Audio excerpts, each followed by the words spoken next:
Well, hello everyone. My name is Paul Vann. I'm the CEO and co-founder at Validia. Have spent the last 10 years in the cybersecurity industry, and here at Validia, we focus on live identity authentication and deepfake detection for phone calls and video conferencing calls. And thanks so much for having me on today, Aimee. Absolutely. Thanks so much for joining me, Paul. So, you're obviously relatively early on in the Validia journey, right? So, what would you say was the biggest learning curve after you came out of stealth mode?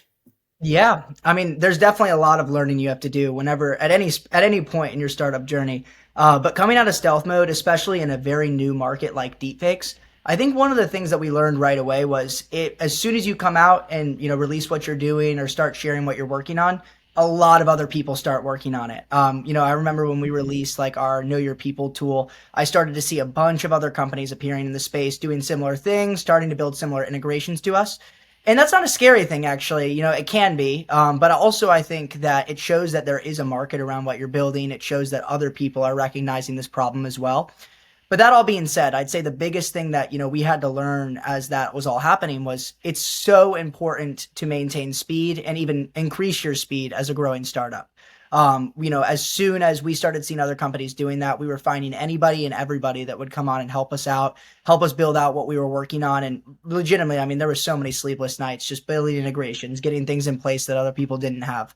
So again, it's very exciting. You get to see that other people are interested in what you're doing. But it just does go to show how much like velocity at a startup is important once you start coming out of stealth. Yeah, absolutely. That's super helpful. Thank you.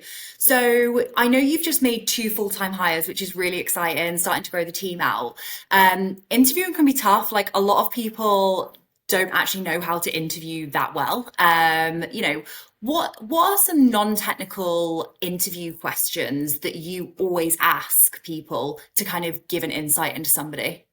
Yeah, absolutely. And I'll even ditto what you said there. I'm not a great interviewer either. And I think we were actually talking about this, interviewing's Yeah. so tough because like you've been interviewed before probably a million times, but a lot of people haven't interviewed anybody. So it has been a learning curve there as well, trying to figure out, what we do ask people.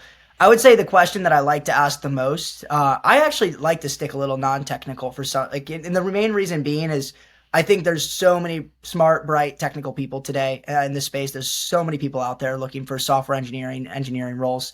But I think the thing that really differentiates a great startup engineer or startup, someone to work at a startup is someone who's a good person, fun to work with, energetic, and passionate about what they do.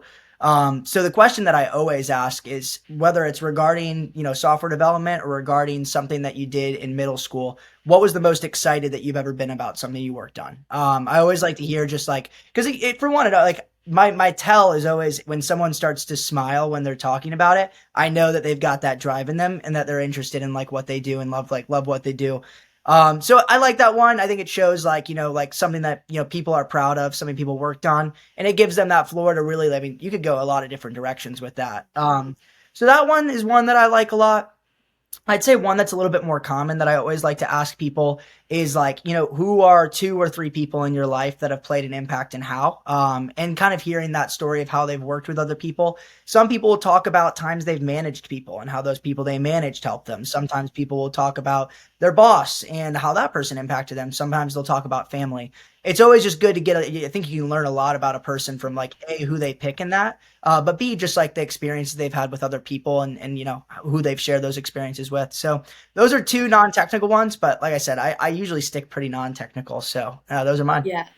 100%. Yeah, I love that. I feel like also as well, when you're getting people to talk about a project they've done, it very quickly puts people at ease, I think. Like it's something I do when I speak to candidates and people are more comfortable. It kind of, yeah, sets the tone a little bit, which I think is nice too. Well, the other thing too is like I could ask a million questions about like, how would you help us build this here of Lydia or how would you Mm, design this thing? But like you haven't seen it before. Like you like have gotten 1% of what we actually do, like, from yeah. conversations and so until you're actually in that environment, I don't have the ability to. But when I ask you about something that I know you've spent every waking, hour on at a point, then I know if you're actually, gonna dive into that, get good at that and enjoy it.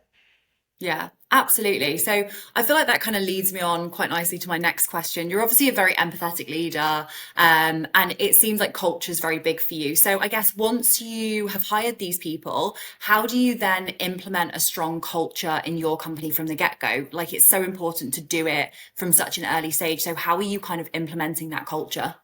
Yeah, I mean, I think the biggest thing, like from the get go, especially being an early team as well and still early in our product journey, is like my big thing is always giving people a say or a contributing factor into our product vision. I think like product vision is really where like our company is rooted in, where we're going, where we're taking the product really defines a lot of the people we're selling to, how we're going to market, who's actually doing the selling. So I would say a big part of our culture is every week we do meetups to really talk and, shape that product vision. And everyone at the company, from our operations guy to our lead engineer, gets a say in kind of that conversation.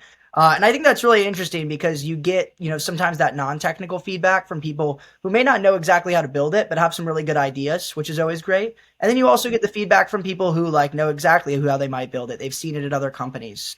So Yeah. biggest thing for me is really just everyone having their hands on that product vision, and helping us steer the company in the right direction. I'd say the other thing as well is like I really like being in person. Like as much as I'm like, we also do like a little bit of a hybrid setup as well.